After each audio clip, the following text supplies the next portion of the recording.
Cê- Vou usar meu mineirês autêntico. É que eu rodo muito pra São Paulo, tá, gente? Aí o povo fica falando meu mineirês, né? Eu faço, você tá doido. Sem martírio é difícil demais.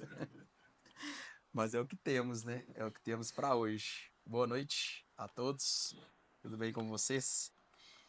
Gente, foi um tema muito gostoso de preparar esse tema aqui. Até brinquei com a Petida. Às vezes eu me jogo numas coisas assim, até para aprofundar. Eu falei, marca uma palestra sobre isso, porque aí eu sou obrigado a estudar, né? Aprofundar, né? Mas assim, definitivamente é interessante porque a gente fala muito mesmo, né? Sobre reforma íntima, né? E principalmente aqui no meio espírita, vixe, é uma coisa que a gente escuta muito, né? Ah, vamos praticar reforma íntima, vamos fazer reforma íntima, né? A gente tem que tratar nossas imperfeições, a gente precisa trabalhar o orgulho, o egoísmo, e eu acho que ninguém discorda de que tem que trabalhar, tem que fazer a reforma íntima, né? Só que acontece uma coisa que a gente sabe meio que assim, eu não tenho que perder minha paciência, mas a gente perde. Isso a gente sabe que é muito comum.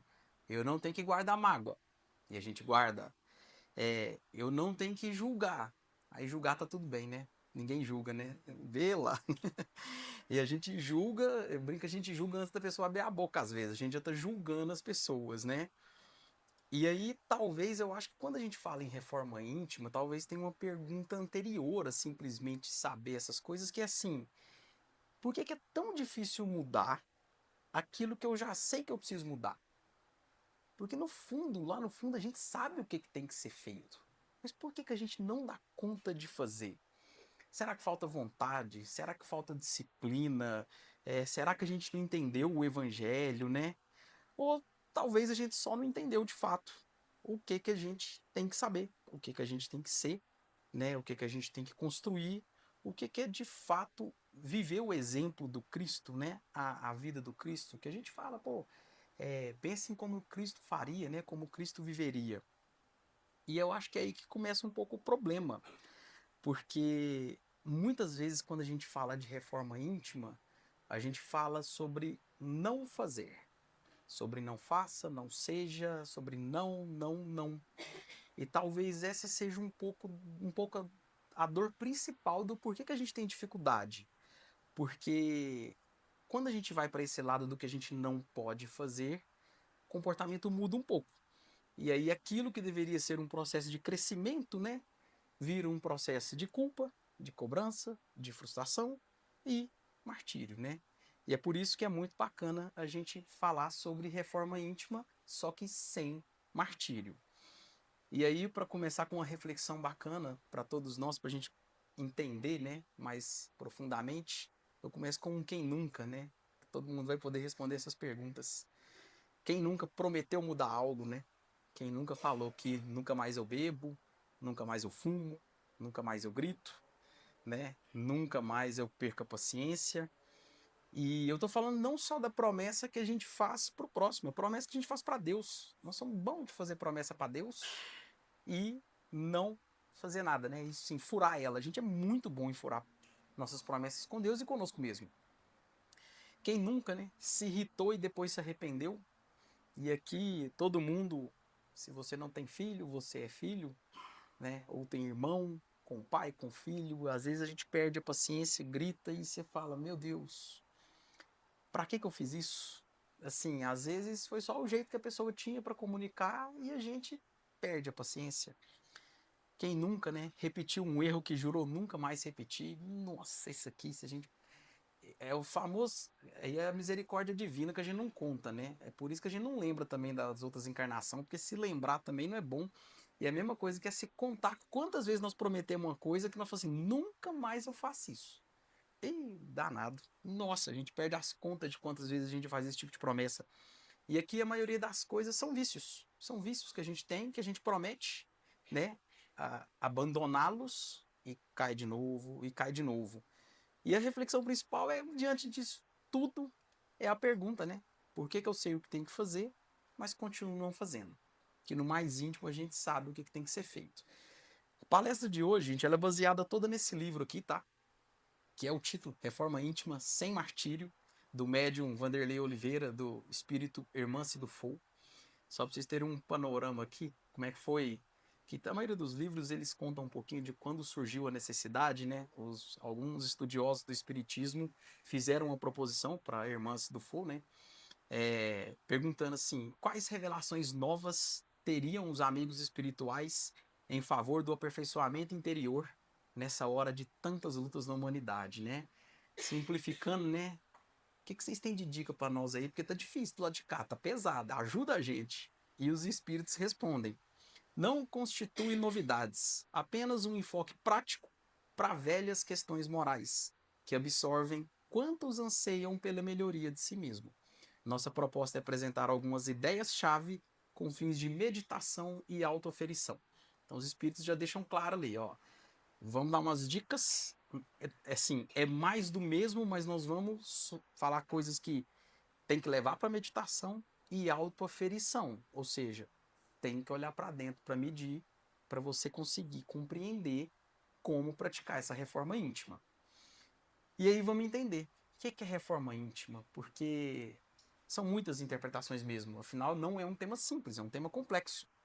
E por mais óbvio que pareça, a gente tem que definir. Porque a gente já sabe o que tem que fazer e não faz. Então, acho que é importante a gente definir. O primeiro princípio de reforma íntima que a gente pode pensar é que é uma construção gradativa de valores. E aqui já começa com uma palavrinha milagrosa, que é a palavra gradativo. Não é, reforma íntima não é do dia para noite. A gente não acorda reformado, né? É igual uma reforma mesmo, é um processo. Ela acontece aos poucos, ela acontece, tem início, meio e fim, tem escopo definido, ela é gradativo. E tem que ser, porque a gente está falando aqui, na verdade, quando a gente fala de reforma íntima, esses valores é a solidificação de qualidade eterna. É para a eternidade. A gente está construindo o que nós vamos ser para a eternidade. Não tem como ser rápido. Não tem como ser do dia para a noite. Uma outra definição é que é uma proposta de plenitude e não derrotismo. É fazer mais luz para varrer as sombras. Aí aqui eu acho que talvez é onde já joga, espero que metade das crenças nossas fora. Primeiro, não é derrotismo. Quem às vezes tem aquele negócio de aquela dor, aquela dificuldade da reforma íntima e uma autopunição, não é isso. Reforma íntima não é sobre isso. E essa frase de fazer mais luz para varrer as sombras, nós vamos aprofundar ela, mas é porque a gente tem que entender que mais luz para varrer sombra é muito diferente de extinguir treva, tá? Inclusive tem gente que acha que faz luz extinguindo treva. E uma coisa é uma coisa, outra coisa é outra coisa. Tem que separar isso. Outro ponto interessante, reforma íntima é a formação do homem de bem.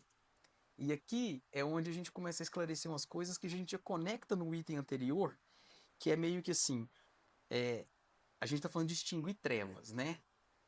Acha que é extinguir treva ou acender luz. E às vezes a gente olha o homem de bem, o homem reformado, e a gente acha que ele não tem treva. Ô, gente, pelo contrário. Ele tem mais do que nós todos, só que está bem gerenciada. Todo mundo tem treva, todo mundo tem sombra. Então, o homem de bem não é a ausência de trevas.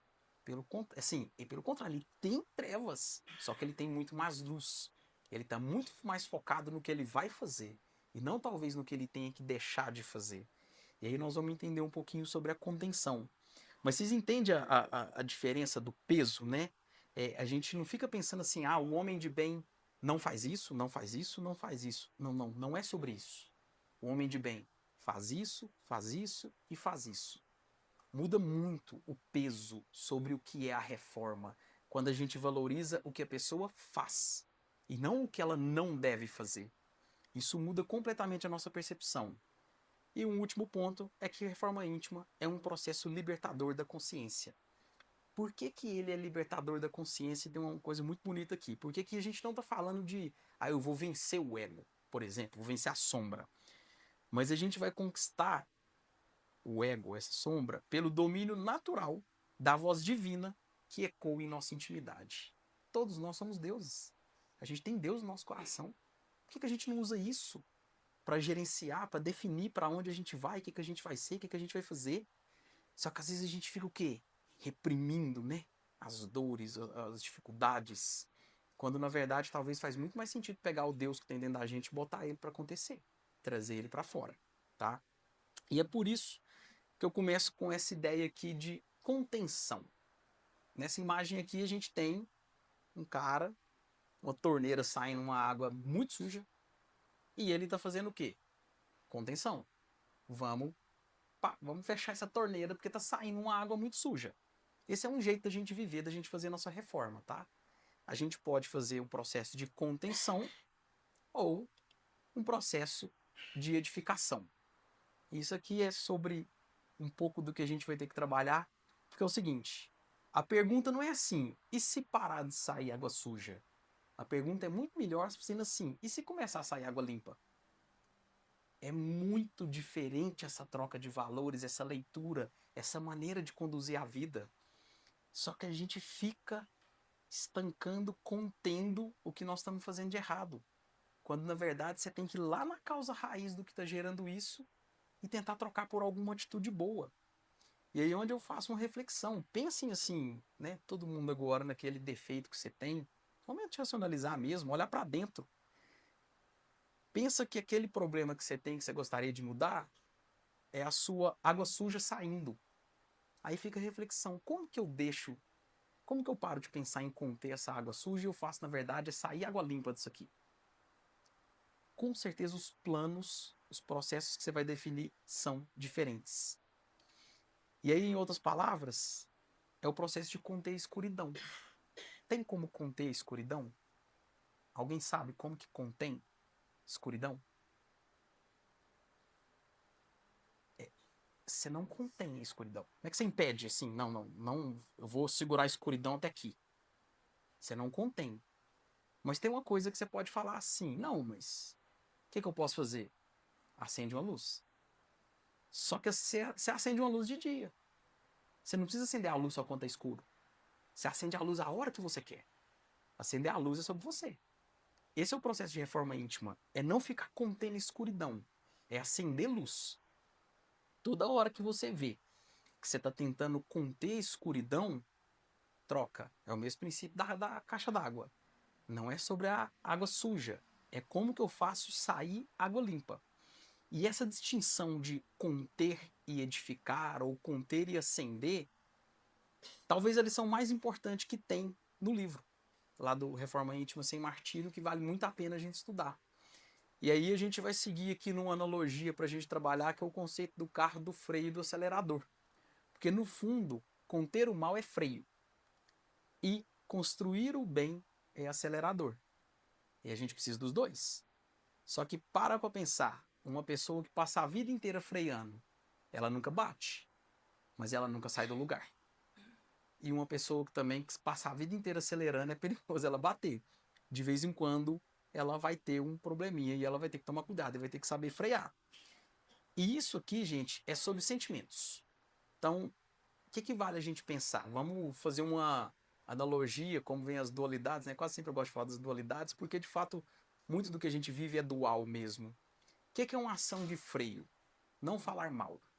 Não falar mal é freio. Como é que eu troco esse freio por um outro acelerador? Elogiar. Vocês conseguem perceber a diferença de não falar mal e de elogiar? Como é diferente? Não é simplesmente falar, ai meu Deus, eu não posso falar mal daquela pessoa, não. Não, pelo contrário. Inverte.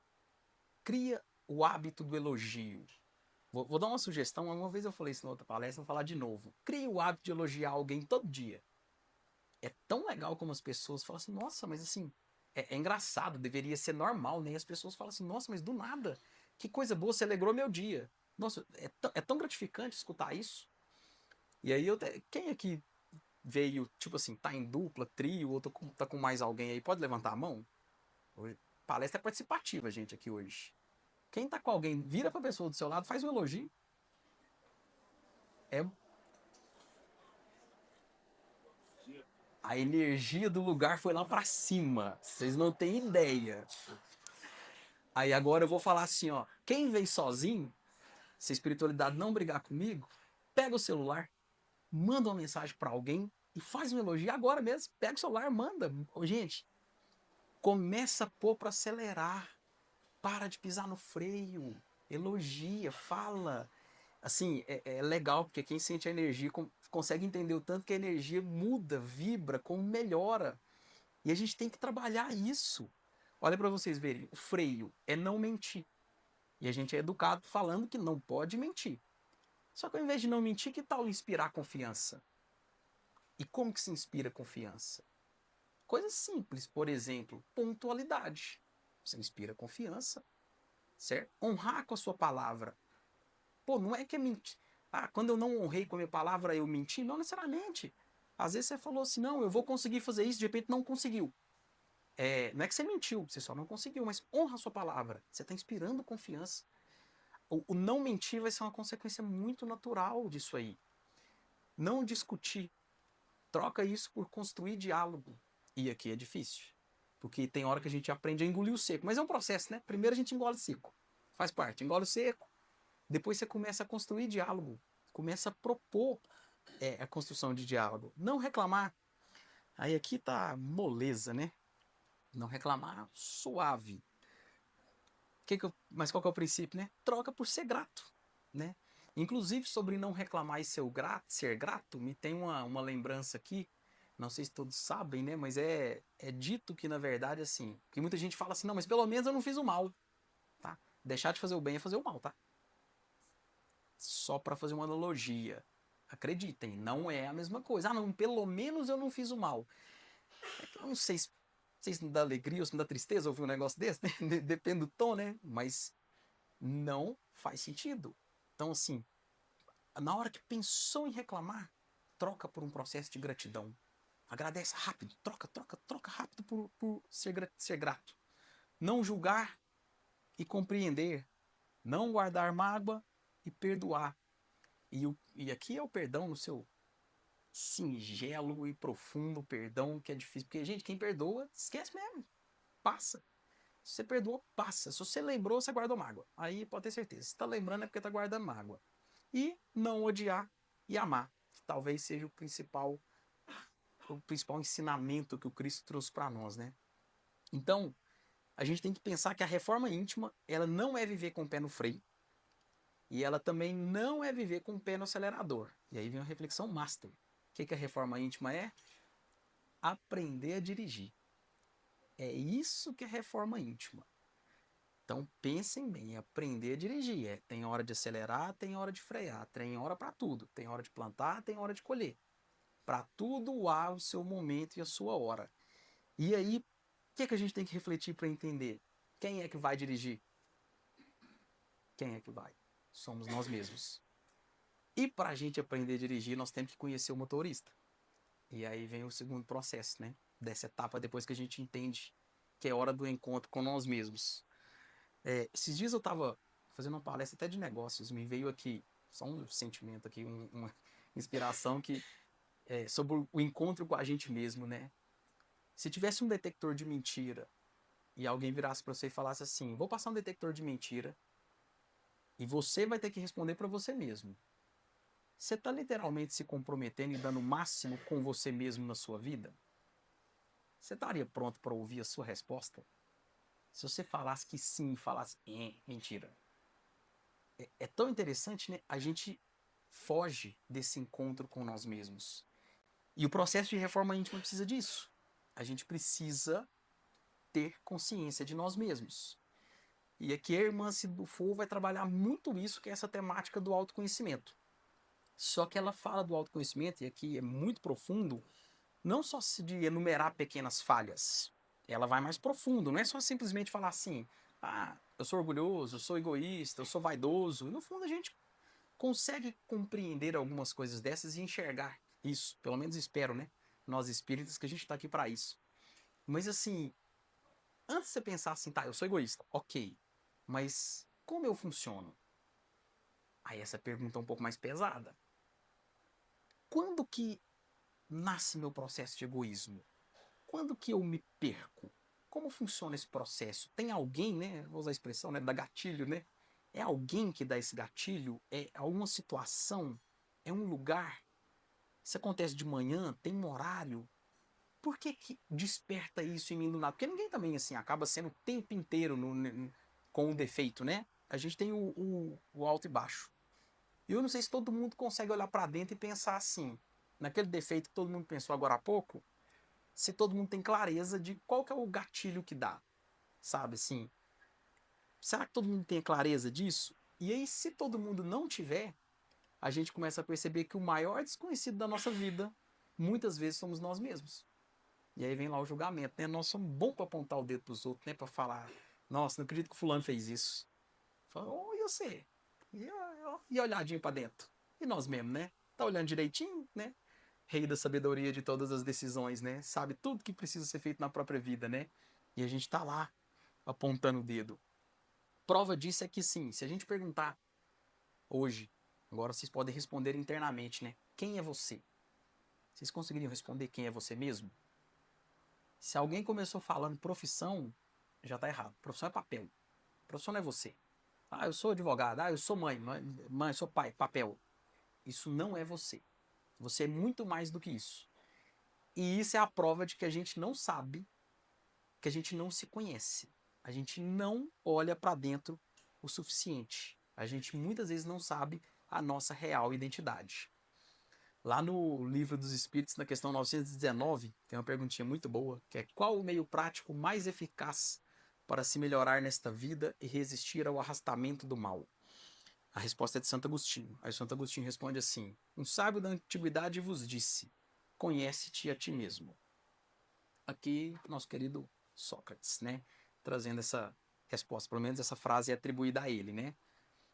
Já pararam para pensar que isso aqui pode ser não só um levantamento filosófico, mas o Sócrates poderia estar sugerindo o primeiro passo da reforma íntima?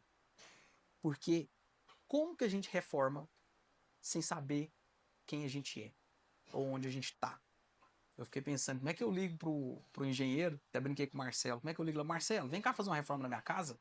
Uai, Kleber, beleza, do quê? Não, reforma. Não, Kleber, mas do quê? Reforma? Mas é banheiro, é cozinha? É lá em casa. Kleber, é do quê? O que você quer reformar? Os negócios lá. Gente, será que a gente está sabendo apontar o que a gente precisa reformar? Gente, será que a gente sabe onde está a trinca? Onde está o vazamento? Será que a gente está de fato olhando para nossa casa para a gente poder preparar isso? E aqui é tão legal, né, que o Conhece a Ti Mesmo também, ele é uma leitura para mediunidade, né? O médium hoje também, isso aqui é só abrindo um parênteses, né? Um jeito de entender a mediunidade é o Conhece a Ti Mesmo, pra você poder separar o que é pensamento seu do que é pensamento do espírito que está conectado. Então, sim, essa frase ela é muito mais profunda do que simplesmente se conhecer. E esse é o verdadeiro sentido do encontro com a gente mesmo, né? Que a irmã Cidufol desenvolve lá no livro com a gente. Não é um convite simples à introspecção, sabe? É o reconhecimento consciente de quem, dentro de nós, está conduzindo nossas escolhas, os impulsos e os nossos hábitos. E aí vem essa imagem que é muito legal, porque assim, ok, então beleza, reconheci, entendi, Kleber. Olhei para mim, nossa senhora, tem uns quartos aqui que nós vamos precisar derrubar. Derrubar umas lajes, trocar um telhado, nós vamos ter que derrubar um punhado de coisa. É esse o caminho? Destruir? Não. Definitivamente não é esse o caminho. Se a gente tentar destruir, é como se fosse o processo de contenção. Então a gente tem que saber que reforma íntima não é uma operação de demolição. A gente não tem que destruir o velho, destruir a dor, destruir tudo aquilo que a gente fez. Ela literalmente é uma obra de reforma e construção. A gente não tem que pegar tudo aquilo que tem de ruim na gente e simplesmente sair destruindo. Não tem que matar o homem velho.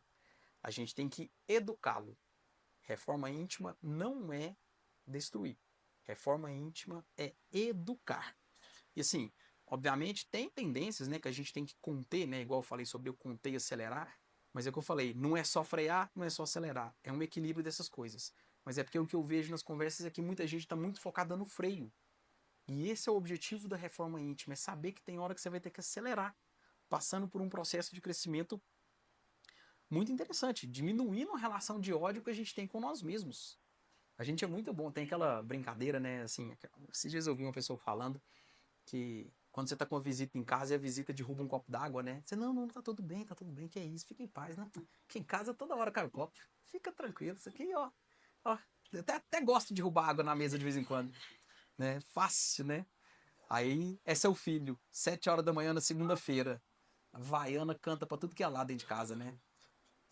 É esse princípio de reforma e construção. A gente tem uma relação de ódio com a gente, tem hora. A gente se penaliza, a gente às vezes alivia pros outros. Eu não tô falando que tem que dar chinelada nos outros, não, mas assim, não dê chinelada em você mesmo. Entenda seu processo de reforma, reconheça. E é por isso que mudar dói. E aí tem uma coisa muito interessante que eu vou conectar várias coisas aqui, que é sobre o mito da perfeição, né? Eu acho que a maioria de nós, eu acredito que a nova geração que está vindo, a gente está criando um pouco diferente. Gente, não vou aos extremos, tá? Não estou falando sobre criação exageradamente frouxa, nem sobre criação exageradamente pesada. Mas o que é o mito da perfeição? A gente foi muito criado sobre não faz isso, não pode, não faz isso não, desse jeito não, isso não. A gente vai sendo travado, travado, travado, a gente vai sendo travado. Por quê? A gente não pode fazer as coisas porque nós temos que ser perfeito. Só que, gente, vocês já viu alguém crescer sem errar? Isso eu acredito que hoje a gente está melhorando na criação. Que é entender que é processo, vai errar, não dá para acertar tudo. A gente vai errar, então a gente tem que lidar com mais naturalidade com os erros. E aí são os bloqueios que a gente tem desde muito novinho, que construiu quem a gente é, que a gente tem que aprender a desbloquear. E desbloquear é difícil porque desbloquear é um processo de desaprender. E a gente não foi treinado a desaprender, a gente só foi treinado a aprender. E desaprender é mais difícil do que aprender, mas é tão legal quando você aprende a desaprender, quando você chega novo, isso aqui não faz sentido mais não, vou jogar fora. Não libera espaço para muita coisa nova entrar. E aí eu quero trazer um negócio de um curso de criatividade que eu fiz que tem tudo a ver com a reforma íntima, que são os 4 P's que bloqueiam, que geram esse mito da perfeição. Aí o primeiro P é o pai, né? E aqui, gente, a figura da paternidade e da maternidade, né? É o pai que muitas vezes fala: não, menino, não faz isso, não faz aquilo, não chora, não pula, não levanta, não é hora. É muito não. Ao invés de talvez desenvolver algumas coisas do tipo: faz isso, faz aquilo, vai por ali. Então a gente vai criando esse bloqueio. O outro P que a gente tem é o do patrão, né? Patrão também, né? Você não pode mudar o processo, não pode mudar o jeito que faz, não pode inventar moda, não pode falar diferente, não pode trocar roupa, não pode isso, não pode aquilo. O patrão é outro bloqueador que também constrói muita trava na gente. O outro P, professor. Muito professor também, né? Lá tem uma brincadeira que é muito interessante, que é assim, que não pode resposta criativa, né? Que a resposta é certa, ela é exata, ela é precisa, né? E lá nesse curso tinha uma questão muito legal que é assim: um pedreiro constrói uma casa em um mês. 2 pedreiros constroem uma casa em quanto tempo? Aí todo mundo responde, né? 15 dias, né? Aí um cara falou, não, 2 meses, porque agora eles ficam de conversinha, aí eles vai demorar mais para conversar, para fazer a casa. Tá errado? Não. Só que o professor fala, bonitinho, nota 0. Pô, bloqueia. Não, não pode. Você tem que andar aqui, ó. Não pode escrever errado, não pode. Eu fico pensando hoje sobre escrever. Nossa, minha letra é horrível. Minha letra é um show de catástrofe. E eu fui pra área de tecnologia. Eu não consigo escrever meu nome pra assinar, dói meu dedo. Mas assim, não faz diferença nenhuma escrever feio. Eu não escrevo. Eu digito desde que eu tinha 12 anos de idade. Meu negócio é tecnologia. Que diferença que faz eu escrever bonito? Então, a gente tem que entender mais algumas travas, se elas são necessárias ou não. E a última trava, a do padre, e aqui não peguemos no padre, mas sim numa figura religiosa, né? Que é o não pode fazer isso que você vai pro inferno, não pode comungar de jeito que você vai morrer, não pode fazer isso que Deus castiga. Então, esses 4 P's vão bloqueando a gente, construindo uma vida travada, uma vida de perfeição. E eu acho que é isso que cria depois essa dor de que a gente não pode errar. E aí vem o martírio. E aí por isso que muitos de nós passamos por reforma íntima na forma de martírio, né? E é porque simplesmente colocaram na nossa cabeça que evoluir é não errar. E quando a gente fala em errar, Pedro errou, Paulo errou, Kardec errou, Chico errou, todo mundo errou. Só que a gente tem que lembrar que Deus nunca pediu perfeição instantânea. Deus pediu movimento. Se tem uma coisa que o Emmanuel fala nos livros é trabalho, trabalho, trabalho. Acho que a palavra que eu mais. Eu vou perguntar um dia para a inteligência artificial, ver se ela consegue contar em todos os livros. Eu sugeriria que a palavra que o Emmanuel mais falou é trabalho. É trabalhar. Trabalho. Trabalho é movimento. É não ficar pensando. É porque quando você freia, para, né? Trabalho não. Trabalho é movimento. E aí, por que mudar dói? Porque são dois tipos de dores que a gente vai ter. Primeiro, a dor do crescimento. Qual que é a dor do crescimento? Eu descobri algo em mim que eu preciso mudar. O que dói? Porque tem que mudar. Tem que mudar hábito, tem que renunciar, tem que admitir erro, tem que pedir desculpa, tem que dominar impulso. Custa. Isso dói. Só que essa dor gera reflexão. Você fica pensativo. Agora tem a dor do martírio. O que é a dor do martírio? Como que eu posso ser assim ainda?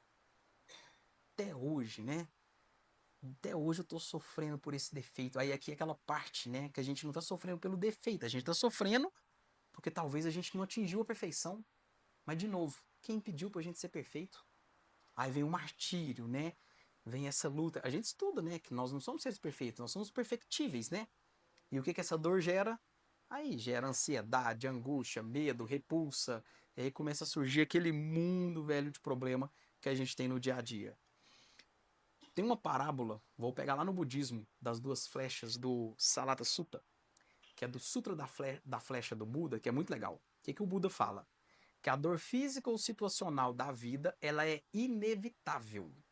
Ou seja, dor física ou situacional, vamos ter, é inevitável. Mas o sofrimento psicológico prolongado é opcional. Isso aqui é uma definição de reforma íntima sem martírio, tá? Por que chama a parábola das duas flechas? Porque ele fala que primeiro vem uma flecha, que é a dor física ou situacional da vida. Por exemplo, um acidente, né? Você perdeu alguma coisa, machucou, tá doente, pode ser um término, pode ser uma perda de alguém, uma perda de um emprego. Essa dor, ela existe fisicamente. Essa dor, ela existe, né? Ela, ela é real e ela tá fora do nosso controle. A gente não controla essa dor. Ela é uma dor legítima do ser humano. Só que, o que é a segunda? Essa é a primeira flecha. O que é a segunda flecha? Esse sofrimento psicológico. Aí o que é? É a reação da mente em relação ao evento. Que aí é quando a gente começa por raiva, por culpa, por autopiedade, por ansiedade. E você já parou pra pensar que tudo isso aqui que eu falei, raiva, ansiedade, é sentimento que a gente gera dentro de nós. Não tem como você chegar na venda e comprar R$ 5 de ansiedade. Não tem como. Não tem jeito. É você que fala, vou gerar um pouquinho de ansiedade aqui em mim aqui, porque eu vou somatizar esse problema aqui. Essa pessoa terminou comigo, era a pessoa da minha vida. Nossa, agora minha vida tem que acabar, é isso mesmo. Acho que eu vou sofrer 45 dias dentro de casa. Não, gente. Essa é a segunda flecha. Essa é a segunda flecha que o Buda gera reflexão. Ela é opcional. E ele não escreveu que é fácil, tá? Nem que é simples. Mas eu brinco que eu falo que assim, a dor é inevitável, o sofrimento é opcional. E cabe a gente definir quanto tempo de sofrimento que nós vamos ter. Então aceita que vai ter sofrimento. Mas começa a pensar assim, vou sofrer 2 meses ou vou sofrer 2 dias? Vou sofrer 2 horas? Vou sofrer 2 minutos? Na hora que você começa a atingir esse degrau, não tô dizendo que eu cheguei, mas assim, mas na hora que você começa a perceber o sofrimento e saber que eu sei, opa, peraí, tô passando dessa segunda flecha aqui, você já começa a reduzir o tempo de sofrimento. E aí o Buda nos ensina como aplicar na prática. Que ele fala, primeiro você tem que reconhecer, então, quando você toma as duas flechadas, né? Identifica se você está adicionando alguma camada de drama ou culpa ali primeiro, é a primeira parte. Identificou? Aí o Buda fala, pausa. O que é? Observa a dor e entende o que é essa dor da primeira flecha, a dor legítima. O que é que aconteceu de fato? Entende isso? Não luta contra, não cria narrativa, entende a dor no sentido absoluto. Se você quer sofrer, daqui a pouco você vai sofrer, mas por hora não. Não sofre, mapeia, ó. Essa é a dor da primeira flecha. E depois você solta, porque na hora que você entende qual que é a dor dessa primeira flecha, você aceita o fato presente. E aí você vai impedir o disparo da segunda, porque você sabe o que é a dor real. E aí a outra começa a não fazer mais sentido. Então essa é uma maneira da gente entender. E aí o Buda nos fala, né, que uma coisa é a dor e outra coisa é o que a gente faz com a dor. Só que aí a gente tem um grande vilão. Aí essa aqui, gente, eu tenho certeza que é os corrijam, assim, segurem os sorrisos de canto, porque essa dor aqui, nossa, eu vejo ela demais. É porque eu já fiz muita entrevista de emprego e nossa, eu escutei isso aqui demais. É a dor do perfeccionismo. E todo mundo fala, ai, é porque é um defeito meu que eu sou perfeccionista. Eu acho que eu nunca conheci uma pessoa perfeccionista. Porque uma pessoa perfeccionista de verdade, perfeccionista mesmo, ela está empacada na vida. Uma pessoa perfeccionista não entrega nada, ela não faz nada, ela não sai do lugar. A pessoa perfeccionista de verdade. Só que glamourizou, né? Ai, eu sou perfeccionista. Tem gente que fala assim, como se fosse defeito, mas no fundo falando assim, é porque vocês vão saber que eu sou cuidadoso, cauteloso. Não, não, gente, zero romantismo nisso aqui, tá? Perfeccionismo. Perfeccionismo é muito além do que a maioria de nós vivemos. Não estou dizendo que não existam pessoas assim, mas são mais raras. Mas aí eu troco o vilão do perfeccionismo pela expectativa. Aí isso aqui é um pouquinho diferente. Por quê? Que muitas vezes, por que a expectativa vira um vilão na nossa reforma íntima? Porque a gente começa a falar assim: ai, gente, eu já estudo, eu já faço isso, eu vou na casa espírita tem 12 anos, já fui no passo de cura 14 vezes, não aguento mais fazer aquele negócio, e até hoje eu tô errando. Por que que eu continuo errando? Mas, de novo, mito da perfeição. Você vai continuar errando, tá tudo bem, mas talvez você tá tentando conter. E aqui é onde a gente começa a tirar esse grande vilão. Para de conter, troca por algo novo. Pega aquele defeito, aquela dor e insere algo novo que vai ser crescimento para você.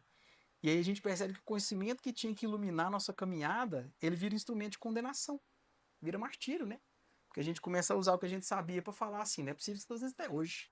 E a gente é bom falar isso com os filhos da gente também, né? Quem é pai e mãe aí. Desse tamanho fazendo isso, nossa, eu mesmo falei aqui, ó. Acabei de tomar uma flechada aqui. Mas é só o primeiro, não vou tomar duas, não. Só chegar em casa e mudar e trocar isso por outro comportamento. E aí você começa a rever a sua relação com você mesmo. Você pode escolher com quem que você vai conversar. Com um carrasco, que vai chegar para você todo dia e falar como que você pode fazer isso de novo, né? Você é fraco, que vergonha, você nunca vai mudar, uma decepção. Ou com você mesmo, educador, que é você mesmo falando, o que que isso está tentando me ensinar? Porque toda dor vem para ensinar algo. Deus não deixa que caia uma folha de uma árvore se não fosse necessário, né? Você está aprendendo, vamos entender junto, acredita em você, transforma aquela segunda flecha em processo, em trabalho. Porque um erro vai converter em condenação e o outro em aprendizado. E aí tem a reflexão, né? Mas se eu ficar me aceitando, eu vou acabar justificando meus defeitos? Ou seja, eu vou ficar acomodado? Porque dá pra pensar isso, né, Cleber? Se eu ficar aceitando tudo, eu acomodei. Porque aí tudo pode. Tá tudo livre, né? E aí vamos separar duas coisas. O que que é aceitar e o que que é acomodar? Aceitar é saber onde você tá. Opa, tô aqui. Acomodar é e eu não quero sair daqui. Isso é acomodar. Aceitar é saber onde você tá. Eu falo que aceitar é muito diferente, porque assim, aceitar, quando você olha uma estrada dessa aqui, quando você não aceita, você talvez não sabe nem onde você tá, nem para onde você vai. E quando você aceita, é como se você tivesse um mapa de repente ali, para agora você falar, opa, peraí, eu tenho que saber onde eu tô para saber para onde que eu vou. Aceitar é isso, é saber onde você tá. Você tem que se reconhecer. Não é dizer tá tudo bem, tá tudo. Sim, ok, acontece, mas é saber assim, é daqui que eu vou partir. Só que aí vem o processo de caminhada. Eu brinquei igual um GPS. Você tá aqui nessa bolinha azul e você fala, eu quero ir para lá. O que é o processo de autoconhecimento? Aí você fala, né? GPS, como é que eu vou daqui para lá? Aí o GPS fala assim, vai daí onde você tá, não, sai dali, ó. É onde você queria estar. Você queria estar dali, então eu vou jogar você de lá para lá. Não, gente, não tem isso. O GPS joga de onde você tá para onde você tem que ir. Esse é o processo de saber onde você tá. Só que para a gente compreender isso, a gente tem que ver uma coisa muito importante para a gente conseguir aceitar, que é chamado auto-perdão.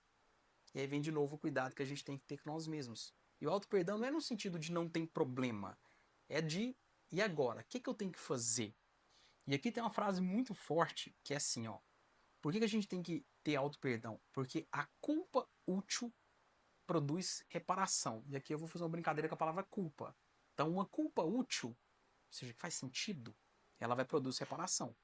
Agora, a culpa improdutiva, ela produz paralisia. É a hora que você fica parado. E aí, por isso que o auto-perdão é necessário, senão vira uma culpa desnecessária, uma culpa improdutiva. O que, que adianta você fazer uma reflexão que você vai ter que se punir e te deixa parado? Que você não gera movimento. E a gente entendeu que o que a gente precisa fazer é movimentar, é trabalhar. E aí a gente tem que entender que quando eu falo de auto-perdão, que auto-perdão não apaga responsabilidade, mas ele devolve movimento. Por isso que o auto-perdão é necessário. E quando a gente for movimentar, vai ser difícil. Vai ter hora que vai ser uma caminhadinha boa, um gramadinho bonito, uma caminhadinha leve, e vai ter hora que vai ser subir uma montanha dessa sem uma perna. Para quem não percebeu, esse companheiro ainda não tem uma perna. É difícil? É. Gente, mas nós somos seres incríveis. Eu fico lembrando aqui, eu peço para que cada um vai lembrar da sua história. Vou mostrar que todo mundo é incrível. Tenta lembrar aí, me veio na cabeça essa, mas pode ser qualquer outra. Mas geralmente quando a gente tá mais novinho, que a gente apaixona, que conhece o amor da vida, né? Ou a gente faz tanta coisa por aquele amor, por aquela paixão, né? A gente não dorme, a gente anda a pé muitos quilômetros, pula muro pra roubar flor, pra jogar flor, é, fica sem comer quando tá lá aquele casalzinho no início, aquela paixão, aquela coisa boa. A gente faz cada coisa incrível que você fala, nossa, eu não sei como é que eu fazia isso. Vive numa simplicidade, mas numa época tão boa. Todo mundo geralmente tem um saudosismo legal de uma época de paixonite, de coisa legal. Só que a gente fez tanta coisa às vezes pelo outro, e na hora da gente fazer por nós mesmos, a gente não faz. Aí fala que essa montanha tá alta para escalar. Gente, você quer amar alguém mais do que você mesmo, do que amar o caminho do Cristo, do que o Cristo ensinou? É essa hora que vai doer, que a gente tem que se mostrar que a gente é incrível, que a gente consegue fazer muita coisa. É essa hora que a gente tem que mostrar quem a gente é. E nós somos pessoas fantásticas. A gente tem a condição sim de fazer muita coisa boa. Só que a gente tem que aceitar o caminho do Cristo, tem que se amar e tem que se perdoar, porque tudo vai ficar muito mais leve. E aí eu volto pro GPS, que é uma analogia boa, já que a gente fez a analogia do carro, né? Que você tá aqui e quer ir para cá. E aí como que funciona o movimento, né? Geralmente. Então, você sabe onde você tá, que é aqui. E aí você quer vir para cá. Está aparecendo o mouse, tá aparecendo o mouse, beleza. E aí o destino, né, é quem você quer se tornar. Então aqui, você não vai pensar assim, eu quero parar de ser impaciente. Isso é freio. Você tem que pensar que você quer desenvolver paciência, que é seu acelerador, né? Eu não quero guardar mágoa. Não, o caminho não é não guardar mágoa. O caminho é aprender a perdoar. E aí vem a rota. Quando a gente vai sair, aí é onde a gente tem que entender muito bem. Como é que eu faço para vir para cá? Posso vir para cima, não posso? Posso vir para cá também, não posso? Posso vir para cá também, não posso? Às vezes eu quero dar uma volta maior. Gente, menos dor na construção da rota. Só entendam que a rota tá te levando. Quando o GPS vem cá e manda você vir por aqui, aí você sai por aqui, o que o GPS fala para você? Recalculando rota. Ele não fala, seu idiota, para que você fez isso? Você não presta, sua vida vai acabar. Ele não te julga. O GPS não fala que você não presta. O GPS fala, recalculando rota. Gente, isso é o não martírio. Nós vamos errar. Nós vamos vir para cá, ó. Só que aí você vira para cá, vira aqui, desceu de novo, tem problema não. Pega para cá, vira para cá. Não tem problema. Volta se precisar, sobe de novo, vira mais para cá, volta. Voltou pro mesmo lugar, tem hora, tem problema não. Movimenta, recalcula a rota até chegar. Não preocupa, porque é assim que é a vida. A gente vai recalcular a rota o tempo inteiro. A gente não vai parar de recalcular. Aceite isso porque isso vai dar mais leveza na hora que a gente entender que a gente errou. A gente aceita e a gente segue. E aí a gente fica com os passos, eu acho que para a gente entender assim, né? Sair com uma lição de casa, né? Primeiro, perceba. Então, né? Quando encontrou um problema, perceba sem fugir. Não tenta mudar nada. Observa. Quando que veio a raiva? Quando que despertou esse ciúme? Por que aquela crítica me atingiu? Por que eu preciso tanto dessa aprovação? Toma consciência, tá? Percebe o que está acontecendo. Então, antes de corrigir o comportamento, primeiro descubra o que ele produz. E aqui você tem que sair do não posso sentir raiva por que isso está gerando tanta raiva em mim. Depois que percebeu, acolha, sem justificar. E olha que é legal, isso aqui pelo menos na minha vida, tá? É a primeira vez que eu li falando sobre acolher a nós mesmos, usando a palavra de acolhimento. Eu sempre escuto a palavra de acolhimento pro próximo. Aqui não, é acolher você mesmo, se acolha, sabe? Porque é sem martírio, tá? Descobri que sou invejoso, descobri que sou orgulhoso, descobri que tem necessidade de reconhecimento. O que eu faço, né? Aí eu tenho duas coisas para vocês não fazerem, que é falar, né? Nossa, que horror. Depois de tudo que eu estudei, eu ainda sou assim. Esse é um passo um. Por favor, não façam isso. E o passo dois é a síndrome de Gabriela. Eu nasci assim, eu cresci assim, eu sou mesmo assim e vou morrer assim. Por favor, também não façam isso. O acolhimento não é isso. Não é estagnar. O acolhimento é isso existe em mim e agora eu posso trabalhar com isso. Agora eu consigo seguir. Agora eu consigo conviver com isso. Depois, investigar. Aí é o mais difícil, aqui vai demandar um tempinho, mas tem que descobrir qual que é a necessidade por trás desse defeito, né? E esse talvez eu passo mais profundo, sabe por quê? Por exemplo, se você vê alguém com ciúme, a pessoa é ciumenta. Isso aqui é só o topo, tá? Ciúme geralmente é o quê? Medo de perder. Medo de perder é o quê? Insegurança. Então, para trabalhar ciúme, vai descobrir porque que você é inseguro.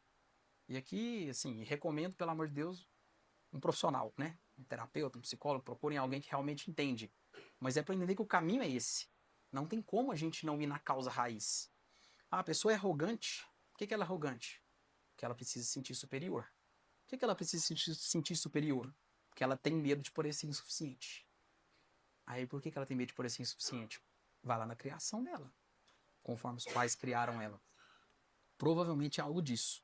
Então, na hora de investigar, é saber o que existe por trás daquilo que eu quero arrancar de mim. E aí depois, o passo mais importante, substitua. Porque aqui é a diferença de freio e acelerador. Não basta ser, eu não quero mais ser impaciente. É o que eu vou construir no lugar. Aqui a gente está falando, não é de impaciência, é tolerância. Não é de julgamento, é de compreensão. Não é de inveja, é de admiração. Não é de ressentimento, perdão. Aqui são aqueles três exemplos, né, do fechar a torneira de água suja ou fazer sair água limpa. Conter a escuridão ou acender a luz. Frear ou aprender a acelerar. Aqui nós vamos entender que toda imperfeição identificada precisa gerar um projeto de virtude. E por último, experimenta. Definir o que você vai fazer? Ok. Qual que é o meu processo? Experimentar. Pequeno, concreto e hoje. Nada grandioso. Não, aí eu já sei. Eu vou fazer um software que vai olhar para dentro de mim, aí vai fazer uma gestão do meu tempo. Esse software fica pondo aqui 4 anos. Daqui 4 anos você desencarnou e não trabalhou isso. Tem que ser pequeno. E aqui eu tô falando daquelas coisinhas que dói, gente. Ficou impaciente? Vai naquela pessoa da sua família mais impaciente amanhã conversar com ela pra você se pôr à prova. Mas você já vai com a mentalidade, intenção. Eu vou lá conversar com aquela tia difícil e eu vou escutar ela. E na hora que eu perder a paciência, eu vou levantar e ir embora. Vou fingir que meu telefone tocou e vou embora. Mas eu não vou perder a paciência. Mas é isso, pequeno, fácil, concreto. Hoje, você faz isso rápido. Então, assim, porque você fala, a partir de hoje eu vou ser mais paciente. Isso é intenção. Agora, na hora que você fala, não, já que eu tenho que trabalhar minha paciência, amanhã eu vou lá nessa. Amanhã, vou lá, vou sentar com ela e na hora que der ruim eu vou fazer de conta que meu telefone tocou e vou embora. Mas eu vou lá. Isso é prático, isso treina, isso faz sentido. E aí você consegue pôr para rodar. Porque, gente, a virtude, ela não é uma ideia que se compreende. Ela é um comportamento que se repete. E aí, no final, errou? O que faz? Recalcula a rota. Não tem problema. Tá tudo bem errar. E aí, assim, só pra gente preparar nosso encerramento, pedir para cada um de vocês assim, ó, pensa agora, né, em uma coisa que você gostaria de mudar. Processo de reflexão mesmo. Põe para pensar. Não é 10 não, tá, gente? É só uma, tá? E quem não consegue pensar em uma, reunião de desobsessão acontece às quartas-feiras porque tem alguma coisa errada aí. Se você não consegue pensar em um, tem alguma coisa errada, tá? Mas pensa numa coisa. Aí pensa assim, o que você percebe lá no íntimo, né? Aí busca. Quando que isso acontece? Qual que é o gatilho, né? Agora vem a mudança. Você consegue admitir que isso existe em você sem você se condenar? Sem você ficar se martirizando? O que pode existir por trás disso, desse comportamento que existe dentro de você? Foi lá na causa raiz, aí pensa, qual virtude você tem que construir no lugar agora? O que você pode fazer que não é conter, é acelerar? O que é o outro lado? A virtude que você vai acelerar que vai fazer isso mudar. E depois, qual que é a pequena atitude concreta que você vai praticar ainda esta semana? Tá bom? Que é domingão, vocês têm até sábado para praticar essa atitude. Tá moleza, tá? Vale viajar, vai longe, gente. Testa. Testar é uma das coisas mais incríveis para a gente poder praticar mudança, porque ela é ação. E se a gente poder parar para pensar, uma das coisas que tem no Evangelho é sobre ação. E aí, gente, assim, reforma íntima não é guerra, tá? Ela não é uma guerra contra nós mesmos. Ela é uma caminhada de educação. Ela é um processo. Ela é literalmente uma reforma de uma casa, né? Você percebe um vazamento, você percebe uma trinca, aí você organiza a reforma. E é legal, porque quando você vê a trinca, aí você vai vir, vai lixar a parede inteira, vai trocar a cor, vai trocar uma textura, aí você já aproveita para mexer num piso. Você melhora a sua casa quando você faz essa reforma. Mas você precisa se reconhecer, porque não tem como você consertar algo que você não reconhece. E se não ficar bom, tá tudo bem. A gente reforma de novo, a gente faz de novo, a gente vai construir de novo. A gente tem que lembrar que a gente não precisa correr, porque Deus, ele nunca pediu para a gente fazer uma obra rápida, mas ele pediu uma obra pronta. Nem uma obra pronta, mas ele nos pediu um movimento de construção da obra. Deus nos pediu reforma, construção. E é tão interessante quando a gente fala do movimento, da ação, porque Jesus era o verbo. E o que o verbo é? O verbo é a classe de palavras que indica ação. Jesus veio movimentar. E quando a gente fala para seguir Jesus, a gente fala para você seguir esse movimento. Jesus não parou. Jesus não parou. E aí você tem os 4 evangelhos que tem cada um sua distinção diferente, mas o de Marcos, ele vai trabalhar mais esse Jesus movimentando, Jesus sofredor, Jesus que está o tempo inteiro, um Jesus mais humano. Quem quiser se aproximar talvez disso, lê mais o evangelho de Marcos, que ele traz um pouco mais dessa clareza de Jesus. E é isso que Jesus quer, movimento. Porque ele sabe que ninguém tem a obra pronta e ninguém sai dessa vida com a casa pronta. E o que é legal é que no final a gente vai entender que ninguém, tá? Vai chegar lá no finalmente, vamos dizer entre aspas, né? No próximo passo e falar, eu nunca errei.